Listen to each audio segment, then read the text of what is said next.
السلام علیکم ورحمۃ اللہ وبرکاتہ۔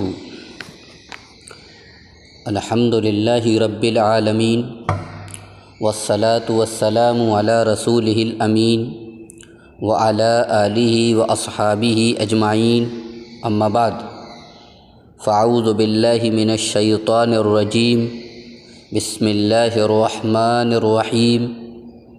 رب اشرح لی صدری ویسر لی امری واحلل عقدۃ من لسانی یفقہوا قولی۔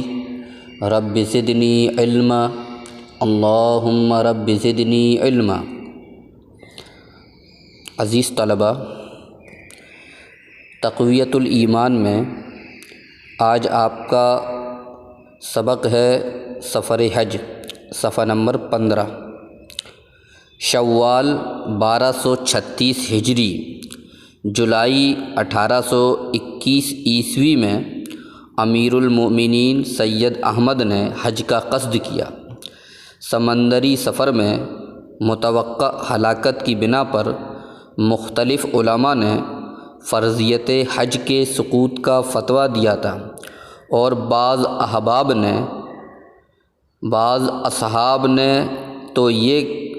اصحاب تو یہ کہنے لگے تھے کہ وَلَا تُلْقُوا بِأَيْدِيكُمْ إِلَى التَّهْلُكَةِ کہ روس حج کا مقصد معاذ اللہ معصیت ہے۔ اس فتنے کے سدباب کی ایک صورت یہ تھی کہ تحریر و تقریر کے ذریعے اس کا رد کیا جاتا۔ سید صاحب شاہ اسماعیل، مولانا عبدالحی، شاہ عبدالعزیز اور دوسرے علماء حق نے اس فریضے کی بجا آوری میں کوئی کسر اٹھا نہ رکھی، یعنی شاہ اسماعیل شہید کے جو پیر و مرشد تھے امیر المومنین سید احمد، انہوں نے ارادہ کیا کہ حج کیا جائے۔ اس وقت سمندری سفر کیا جاتا تھا اور ڈر رہتا تھا ہلاک ہونے کا، تو اس وقت کے علماء نے حج کی فرضیت کو ساقط کر دیا تھا، حج کی فرضیت کو ختم کر دیا تھا کہ حج ایسے موقع پر فرض نہیں ہے۔ اور بعض لوگ تو یہ تک کہنے لگے تھے کہ قرآن مجید کی یہ آیت وَلَا تُلْقُوا بِأَيْدِيكُمْ إِلَى التَّهْلُكَةِ یعنی تم اپنے ہاتھوں اپنے آپ کو ہلاکت میں نہ ڈالو، اس آیت کی روح سے حج کا مقصد معاذ اللہ معصیت ہے۔ یہ ایک غلط فتویٰ تھا جو بعض علماء نے دے رکھا تھا۔ تو اس فتنے کے سدباب، یہ ایک فتنہ تھا، تو اس فتنے کے سدباب کی صورت یہ تھی، طریقہ یہ تھا کہ تحریر و تقریر کے ذریعے اس کا رد کیا جاتا، کہ لکھ کر اور تقریر کر کر اس فتنے کو اور اس غلط فتوے کو لوگوں کے درمیان عام کیا جاتا۔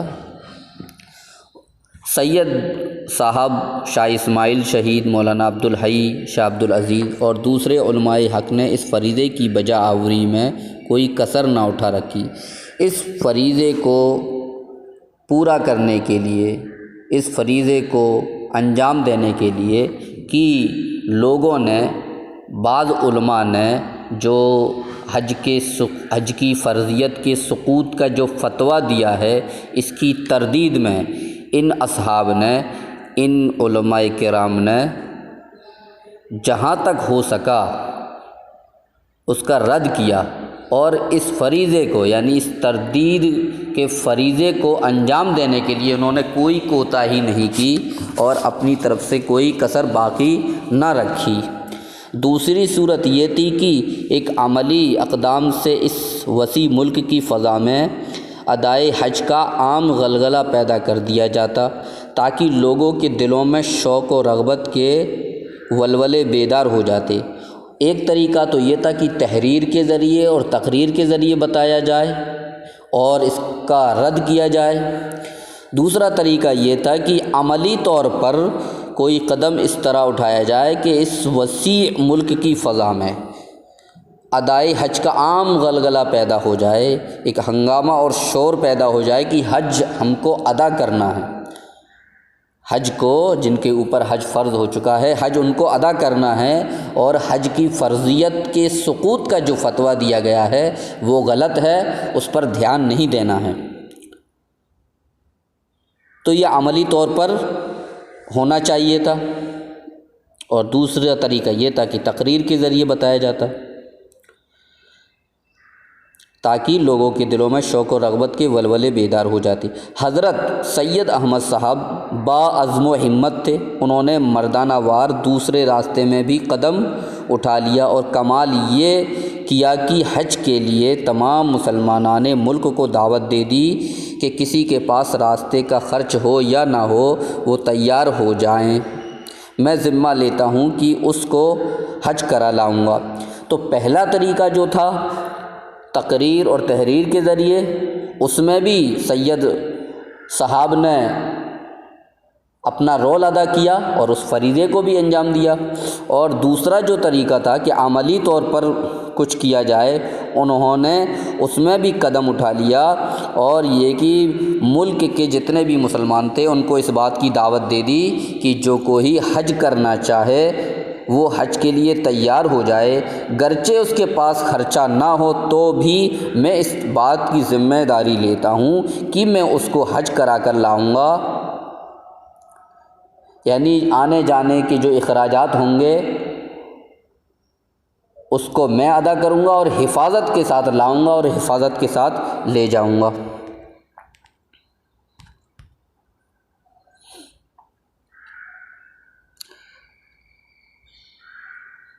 گویا نہ صرف فرضیت حج کو اصل صورت میں محفوظ کیا، بلکہ عملاً سب پر آشکارا کر دیا کہ یہ فرض بسہولت ادا ہو سکتا ہے، شرط یہ ہے کہ اسے حکم الہی سمجھ کر سچے مسلمان کی طرح بجا لانے کا ارادہ کر لیا جائے۔ انہوں نے یہ ثابت کر دیا اور لوگوں کے دل و دماغ میں یہ بٹھانے کی کوشش کی کہ یہ حج جو ہے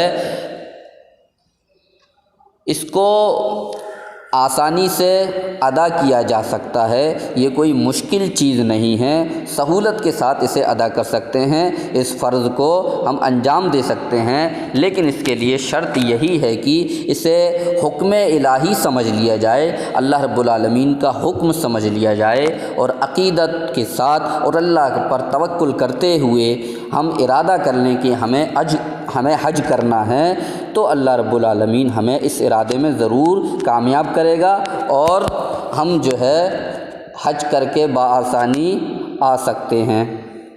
چنانچہ سید صاحب 750 مسلمانوں کے قافلے کے ساتھ حج کے لیے روانہ ہوئے۔ 750 لوگوں کا قافلہ سید صاحب کے ساتھ روانہ ہوا حج کے لیے۔ شاہ شہید رحمۃ اللہ علیہ، ان کی والدہ ماجدہ اور ہمشیرہ محترمہ بھی ساتھ تھیں۔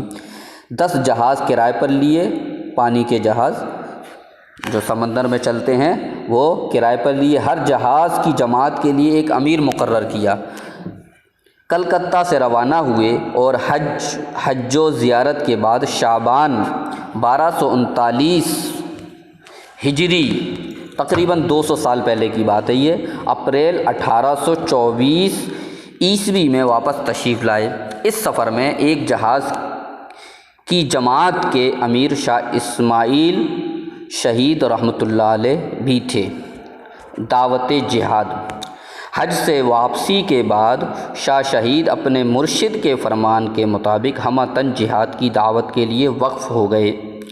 شاہ اسماعیل شہید حج کر کے جب واپس آئے تو ان کے پیر و مرشد سید احمد نے کے فرمان کے مطابق وہ مکمل طور سے ایک دم تیار ہو گئے جہاد کی دعوت دینے کے لیے، لوگوں کو جہاد پر آمادہ کرنے کے لیے، لوگوں کو جہاد کی طرف بلانے کے لیے وہ مکمل طور سے تیار ہو گئے۔ سر سید احمد نے لکھا ہے، بموجب ارشاد سید اصفیاء یعنی پیر طریق ہدا نے اس طرح سے تقریر و وعظ کی بنیاد ڈالی۔ یہ جو لکھا ہے بموجب ارشاد سید اصفیاء یعنی پیر طریق ہدا، یہ سب ان کے القاب ہیں۔ سید احمد کے جو ان کے پیر مرشد تھے، انہوں نے اس طرح سے تقریر و وعظ کی بنیاد ڈالی کہ مسائل جہاد فی سبیل اللہ بیشتر بیان ہوتے، کہ جہاد فی سبیل اللہ کے مسائل عام طور سے وہ اپنے بیان میں رکھتے، اور یہاں تک کہ آپ کی سیکل تقریر سے مسلمانوں کا آئینہ باطن مصفہ و مجلہ ہو گیا، کہ ان کی جو تقریریں تھیں، سیکل تقریریں تھیں، ان کی جو روشن کرنے والی مسلمانوں کا آئینہ باطن یعنی اندر کا باطن مصفہ ہو گیا، صاف ستھرا ہو گیا اور روشن ہو گیا، اور وہ اس طرح سے راہ حق میں سرگرم ہوئے کہ ہر شخص بے اختیار چاہنے لگا سر اس کا راہ حق میں فدا، اور جان اس کی اعلائے لوائے دین محمدی علی صاحبہ الصلاۃ والسلام میں صرف ہو۔ یعنی ان کی تقریر سے لوگ اس قدر متاثر ہوئے کہ ہر ایک شخص یہ چاہنے لگا اور ہر ایک شخص بے اختیار یہ کہنے لگا کہ اس کا سر حق کے راستے میں فدا ہو جائے اور اس کی جان اللہ کے نبی صلی اللہ علیہ وسلم کے دین کے کلمے کے لیے جن پر درود و سلام ہو صرف ہو جائے، یعنی اللہ کے نبی صلی اللہ علیہ وسلم جن پر درود و سلام ہو ان کے دین کے جھنڈے کے لیے اس کی جان فدا ہو جائے، ہر ایک شخص یہ چاہنے لگا۔ پھر ہجرت کا وقت آیا۔ ہجرت کم و بیش 250 سال اس دعوت میں صرف ہوئے۔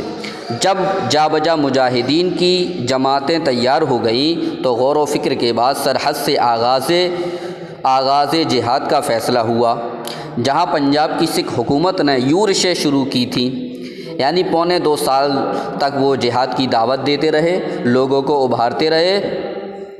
جب 2.25 سال گزر گئے تو جگہ جگہ مجاہدین کی جماعتیں تیار ہو گئیں۔ غور و فکر کے بعد سرحد سے یعنی بالکل جو بارڈر تھا وہاں سے جہاد کا آغاز کریں گے ایسا فیصلہ ہوا، جہاں پنجاب کی سکھ حکومت نے یورشیں یعنی حملے وغیرہ شروع کر دیے تھے اور لڑائیاں شروع کر دی تھیں۔ 7 جمادی الاخری 1241 ہجری 17 جنوری 1826 عیسوی کو شاہ شہید کے ساتھ بغرض جہاد راہ ہجرت میں قدم رکھا، یعنی جہاد کی راہ میں ہجرت کے لیے انہوں نے قدم رکھا اور اس غرض سے وہ اپنے گھر سے نکل گئے۔ اس وقت صرف 500-600 آدمی ساتھ لیے تھے اور فیصلہ یہ تھا، ارادہ یہ تھا کہ تجویز کردہ مرکز میں پہنچ کر حالات کے جائزے کے بعد باقی جماعتوں کو بلا لیں گے۔ ارادہ یہ تھا کہ پہلے مرکز میں پہنچ جائیں، پھر پورے حالات کا ہم جائزہ لے لیں، اس وقت پھر پوری تمام جماعتوں کو بلا لیں گے۔ اس سے پہلے صرف 500-600 لوگ نکلے تھے۔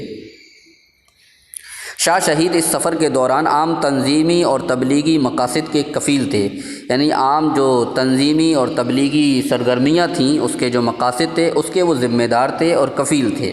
راستہ میں سفر میں یہ جماعت رائے بریلی سے بندیل کھنڈ، گوالیار، ٹونک، اجمیر، صحرائے ماڑواڑ، عمرکوٹ، حیدرآباد، سندھ، شکارپور، کوئٹہ، قندھار، غزنی اور کابل ہوتی ہوئی پشاور پہنچی۔